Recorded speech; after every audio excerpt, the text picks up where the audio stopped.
Hello dear students, welcome to the Gateway Classes. तो बेटा examination के रिगार्डिंग एकेटीयू की तरफ से एक सर्कुलर आया हुआ है। यहाँ पर आप देख सकते हैं, ये 4 नवंबर को सर्कुलर अपलोड हुआ है।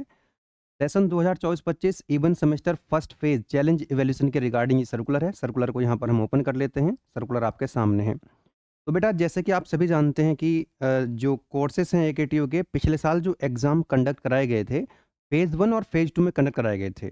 तो अगर मैं बीटेक कोर्स की बात करूं तो BTech third year, BTech fourth year के जो एग्ज़ाम हैं वो फेज़ 1 में कंडक्ट कराए गए थे, और BTech first year, BTech second year के एग्ज़ाम फेज़ 2 में कराए गए थे। तो ये जो सर्कुलर आप देख रहे हैं, ये फेज़ 1 के लिए है और ये इवन सेमेस्टर के लिए है। आप देख सकते हैं 2024-25 इवन सम सेमेस्टर यानी इवन सेमेस्टर फेज़ 1 प्रथम चरण में। तो जो चैलेंज इवैल्यूएशन के रिगार्डिंग ये सर्कुलर है बेटा। तो एक्चुअली जो चैलेंज इवैल्यूएशन है ना, वो स्टेज 1 और स्टेज 2 में होता है।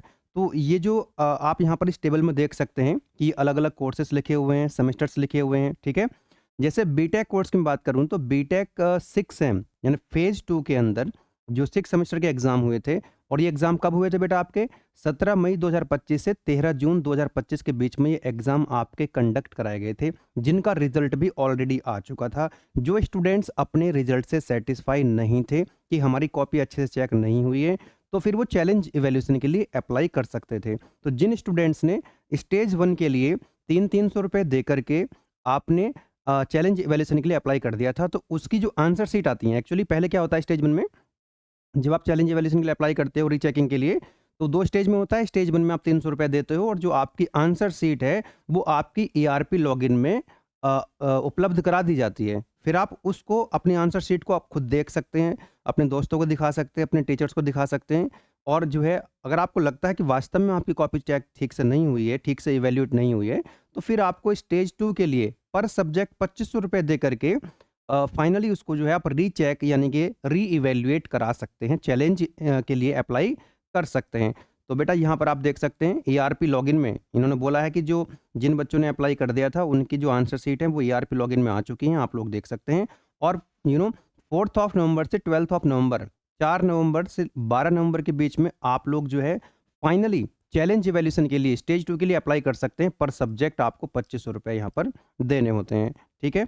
तो ये एक इन्फॉर्मेशन थी जो सर्कुलर आया है, यहाँ पर मैंने आपको बेटा बता दिया है। नाउ अब इसका प्रोसीजर क्या होता है बेटा, जब आप चैलेंज इवैल्यूएशन के लिए अप्लाई करते हैं, जब आपकी देखो, जब आपकी पहले फर्स्ट टाइम कॉपी चेक होती है तो एक ही टीचर कॉपी चेक करता है, और कई टीचर नींद में कॉपी चेक करते हैं, पता नहीं कैसे करते हैं, हर बार ये दिक्कत आती है। कुछ बच्चे अपने रिजल्ट सेटिस्फाई नहीं होते, और उनमें से कुछ बच्चे वास्तव में उनके मार्क्स बढ़ते भी हैं, है ना? वो हर बार रिजल्ट आता दिखता है। जैसे अब जब ये दोबारा से चैलेंज इवैल्यूएशन होने वाला है, तो इसमें 2 टीचर्स कॉपी चेक करते हैं और उनका एवरेज मार्क्स जो है वो लिया जाता है। तो 2 टीचर का चेक करने के बाद जो एवरेज मार्क्स आएँगे, वही फाइनल मार्क्स आपके होंगे।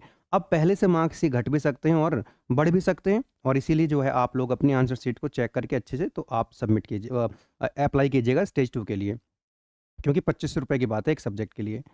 अब यहाँ पर इन्होंने ये भी कहा है कि अगर मान लीजिए आपके जो डिफरेंस है मार्क्स का चैलेंज इवैल्यूएशन के बाद, अगर आपके 20% से ज़्यादा मार्क्स इंक्रीज होते हैं, तो फिर 2500 रुपए में से 1000 रुपए काट करके 1500 रुपए आपके अकाउंट में वापस कर दिए जाएंगे। बहुत सारे स्टूडेंट्स कहते हैं कि सर हमारे तो वापस आए नहीं, किस तरह का सिस्टम है? तो बेटा आप लोग अगर इंटरेस्टेड हैं तो अप्लाई कर दीजिएगा। अपना अकाउंट नंबर, आईएफएससी कोड, है ना, और बैंक की जो डिटेल्स हैं ये प्रॉपर तरीके से आप फिल कर दीजिएगा। और पहली बात तो ये, जब जिसका 20% से ज़्यादा का डिफरेंस आ रहा है, दैट मीन्स स्टूडेंट की गलती तो नहीं है, जो पहले कॉपी चेक हुई थी उसकी गलती थी।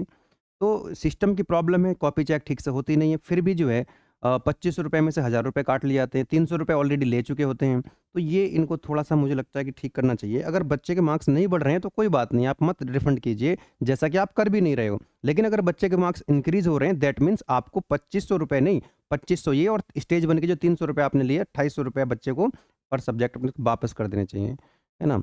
बाकी आप लोग की क्या राय है कमेंट बॉक्स में आप लिख सकते हैं बेटा। और बाकी जो स्टूडेंट्स फेज़ 2 वाले हैं, जिनका अभी रिज़ल्ट आया है सेकंड सेमेस्टर और फोर्थ सेमेस्टर, उनको आप वो स्टूडेंट्स वेट कीजिएगा, आपके लिए भी जो है चैलेंज इवैल्यूएशन के लिए सर्कुलर आएगा। जैसे ही सर्कुलर आएगा हम आपको बताएँगे। बेल आइकन को आप नोट ऑन कर लीजिएगा, नोटिफ़िकेशन आप तक पहुँच जाएगा, ठीक है? तो ये एक सर्कुलर आया हुआ था, तो मुझे लगा कि मैं आप तक इसको पहुँचाऊँ। ठीक है बेटा? चलिए, थैंक यू।